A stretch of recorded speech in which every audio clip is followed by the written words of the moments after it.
C'est un douanier un peu particulier qui accueille les voyageurs à la sortie de l'aéroport. C'est d'ailleurs grâce à son flair que cette passagère est dirigée vers la toute nouvelle zone de contrôle composée désormais d'espaces privatifs. Qu'est-ce que vous cherchez ? Cela peut être n'importe quoi, cigarettes, argent, drogue. Le chien réagit donc, c'est souvent de l'argent ou de la drogue. Mais finalement, c'était une fausse alerte. Comment vous vous sentez maintenant ? C'est bon, je peux sortir, merci. Le passage par la douane, effectivement, est un passage obligé. Ça ne veut pas dire qu'il ne peut pas être agréable, donc on a essayé de le rendre le plus agréable possible. Il y a deux parties, il y a la partie verte et la partie rouge, donc ça c'est simple. La partie verte, c'est pour les gens qui n'ont rien à déclarer.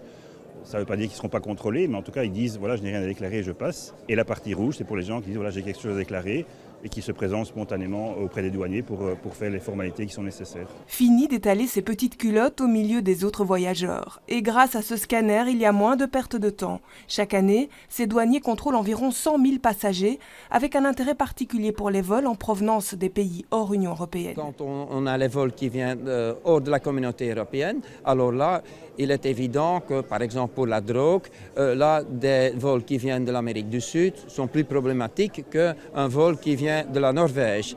Quand par exemple, au niveau de produits alimentaires, là, les vols qui viennent du nord de l'Afrique posent plus de problèmes. L'an dernier, la douane a procédé à plus de 1000 saisies d'importation illicites, comme ces objets de contrefaçon, mais aussi 4 tonnes de tabac et 140 kilos de drogue.